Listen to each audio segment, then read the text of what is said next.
Voilà, bienvenue à toutes et à tous.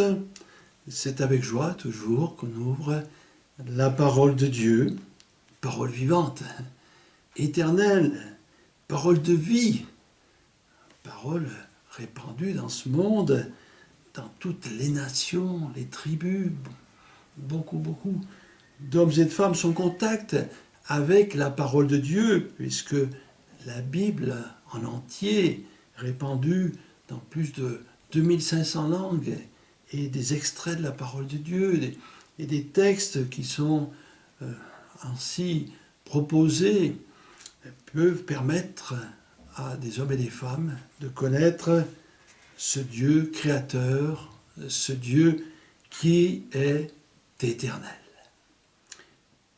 Il y a des besoins. Nous aurons tous des besoins. Il faut nous nourrir, il faut nous reposer, avoir si possible un travail pour avoir une situation normale, décente, mais aussi nous avons une âme. Et oui, une âme. L'homme a été créé corps, âme et esprit. Et cette âme, elle a besoin de connaître son Créateur. Dieu est le Créateur de l'univers. Nous croyons que c'est lui qui nous a donné le souffle de vie, bien que ce soit nos parents qui nous aient engendrés, et nous avons besoin de repères. On ne peut pas partir en voiture sans savoir où on va, ou prendre un ticket de train et on va nous demander dans quelle direction vous allez. Il nous faut une direction. Et la parole de Dieu nous montre finalement une bonne direction, la direction qui nous dirige vers le ciel. Oui, le ciel, c'est la destination finale de tous ceux qui ont mis leur foi en Dieu et en Jésus-Christ. Jésus-Christ, qui est le Sauveur, le Seigneur de tous, il désire pour nous que nous soyons heureux, paisibles, joyeux, ayant une espérance dans ce monde qui est difficile, dans ce monde de violence. Il y a la possibilité de connaître un havre de paix. Et cet havre, nous le trouvons vraiment dans la grâce de Dieu, dans l'évangile du salut. Jésus nous annonce une bonne nouvelle. Il y en a des nouvelles tous les jours, des milliers d'informations. Mais pour nous personnellement, pour toi, cher ami, est-ce que tu es de ceux qui cherchent une bonne nouvelle? Pour toi, dans ta vie, dans tes problèmes, des difficultés, dont tu ne vois pas l'aboutissement de tes problèmes. Cette bonne nouvelle, c'est la grâce et l'amour de Dieu en Jésus-Christ. Dieu nous aime, malgré toute la violence qu'il y a dans ce monde, les injustices, la pauvreté, la misère, la malnutrition, et bien d'autres problèmes que nous découvrons autour de nous. Il y a un espoir. L'espoir, c'est l'évangile de la liberté, et on pourrait dire de la vérité. Oui, Jésus a pu dire, ta parole est la vérité. Alors, nous conseillons bien sûr à tous et à toutes de lire la Bible pour découvrir ce Dieu, cet évangile de grâce, et principalement connaître Jésus. Jésus, il s'est incarné dans cette jeune fille, cette vierge qui s'appelait Marie, qui n'avait pas connu d'homme, et il est venu comme un simple homme, mais il avait la nature divine. Et ainsi, Jésus qui n'a jamais péché, qui peut se prévaloir aujourd'hui de n'avoir jamais péché? Jésus, lui, il le dit clairement, qu'il n'a jamais péché. Ainsi, il est vraiment habilité à nous conduire dans une vie meilleure. On ne sera peut-être pas très riche, on va peut-être rester pauvre, mais on va découvrir un trésor qui n'est pas de ce monde, la paix, l'amour, la joie. Et tout cela nous vient de Jésus-Christ. qui est mort pour nos péchés, nous sauver et nous accorder la vie éternelle.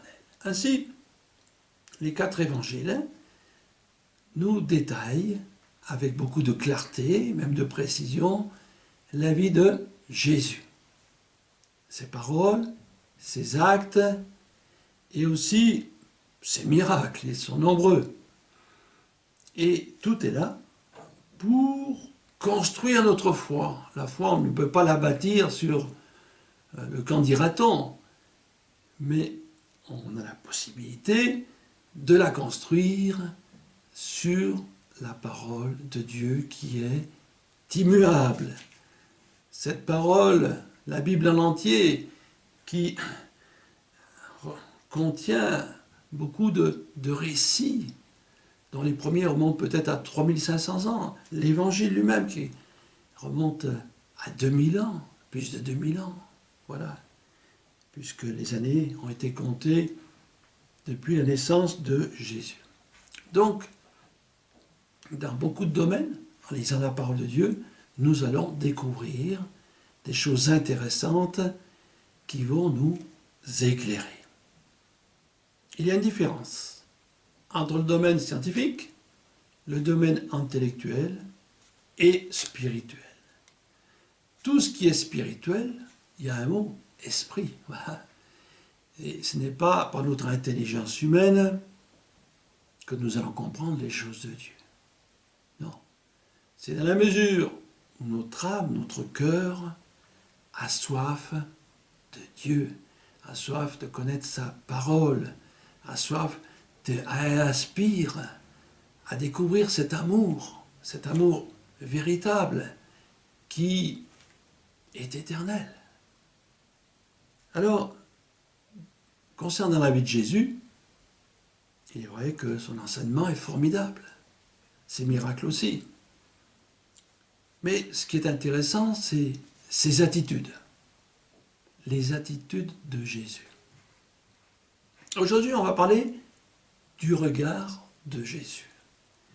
Dans plusieurs textes de la parole de Dieu que nous allons ouvrir, nous découvrons plusieurs de ces attitudes qui ont toutes une signification spirituelle. Alors on peut lire déjà dans l'évangile de Matthieu au chapitre 6 quelques versets de la parole de Dieu. Ce chapitre est intitulé « Les soucis et les inquiétudes ». Voilà, Dieu se soucie de nous, il pense à nous, et il nous voit dans nos soucis, dans nos inquiétudes. Et il est dit dans la Bible de nous inquiéter de rien. Et nous allons voir de quelle manière le Seigneur va nous parler. Alors, on peut lire simplement quelques versets dans l'évangile de Matthieu, chapitre 6, et au verset 26, voilà ce que Jésus dit lui-même. « Regardez les oiseaux du ciel, ils ne sèment ni ne moissonnent, et ils n'amassent rien dans les greniers, et votre Père céleste les nourrit.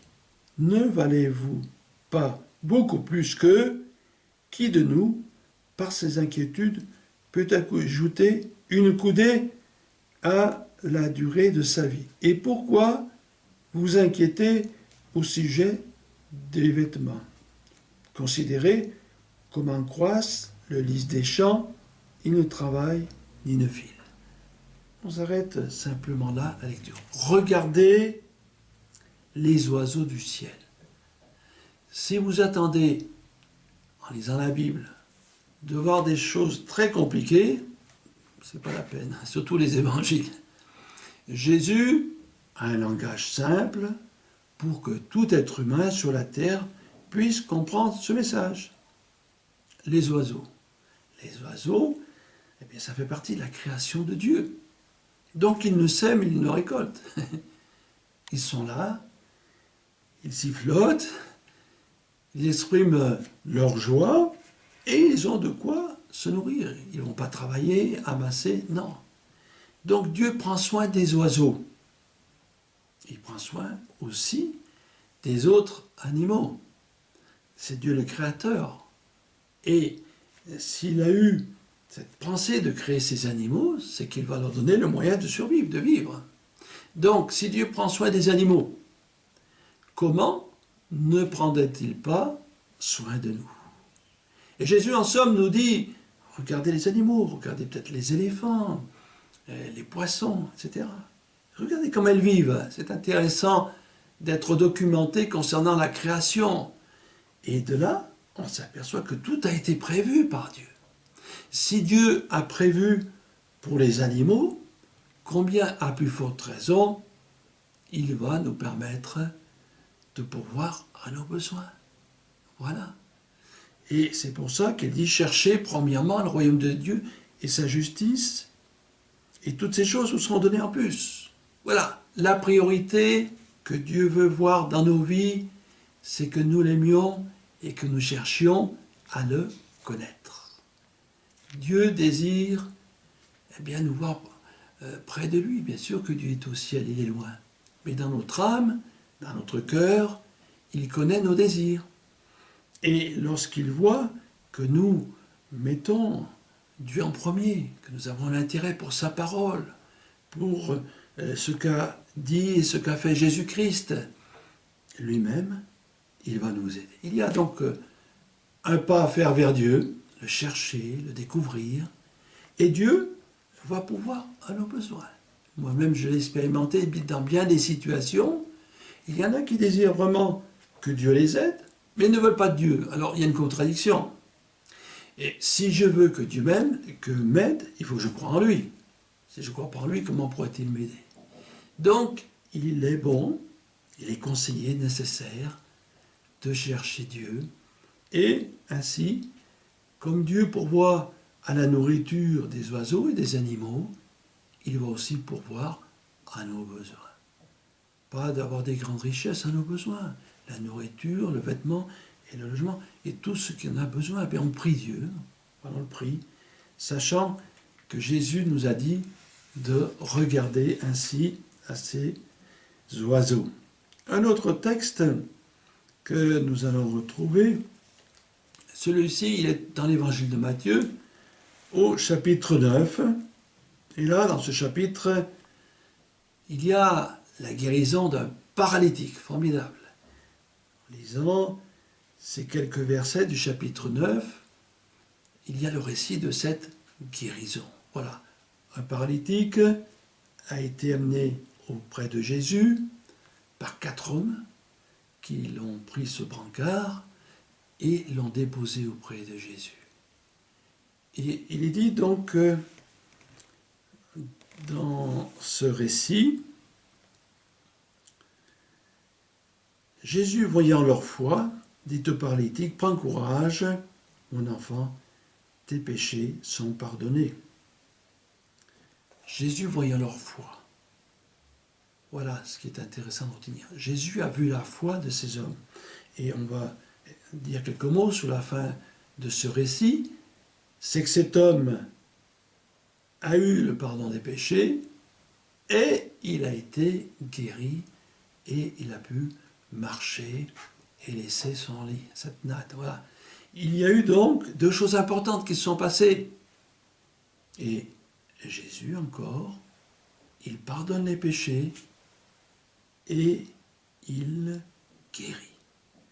Mais on va retenir ce fait que Jésus a vu leur foi. Vous savez, le Seigneur Jésus, il sait tout. Aujourd'hui, vous me direz où? Bien sûr, parce que Jésus est mort, c'est vrai, à la croix du Calvaire, est ressuscité, et il s'est assis à la droite de Dieu. Il est assis à la droite de Dieu. Et la Bible nous dit qu'il reviendra bientôt. Donc, il nous voit. Il te voit, cher ami. Et il désire de voir en nous la foi.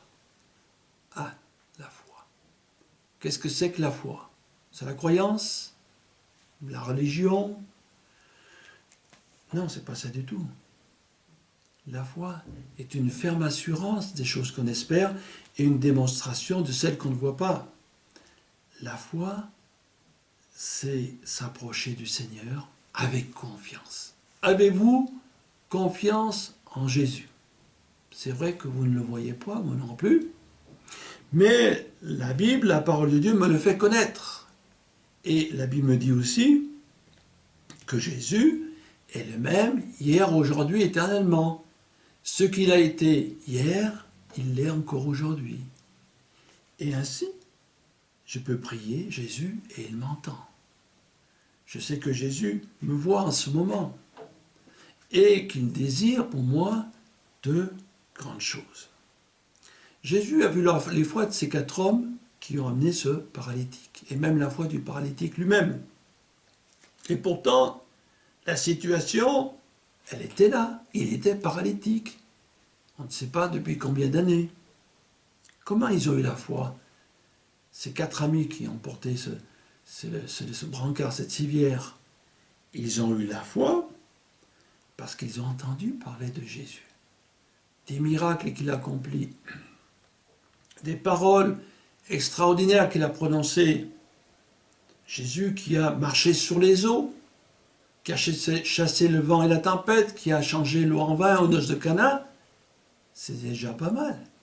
Et qui a délivré des possédés, ressuscité des morts, c'est encore mieux. Eh bien, ils ont su ça. Ils auraient pu dire, oh, on dit beaucoup de choses sur Jésus, mais est-ce que c'est vrai? Ils n'ont pas cherché à comprendre. Ils savaient dans leur cœur que Jésus a accompli ces choses. Et aujourd'hui, c'est la même chose. On peut dire beaucoup de choses concernant Jésus. On fait des films qui nous présentent réellement la vie de Jésus. D'ailleurs, le film sur Jésus de Nazareth est le film le plus vu dans le monde.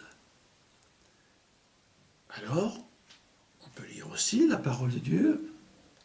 Et ce qui est écrit est suffisant pour nous convaincre. Car la parole de Dieu, c'est la vérité. Ces hommes, ils ont cru. Ils n'ont pas cherché, comme on dit familièrement, midi à 14 heures. Ils ont cru, ils ont dit on y va. On y va, Jésus va le guérir. La foi. La foi, c'est la confiance. C'est, on peut dire, le fait d'aimer. Ces hommes, ils ont aimé Jésus. Ils ont dit, il fait du bien.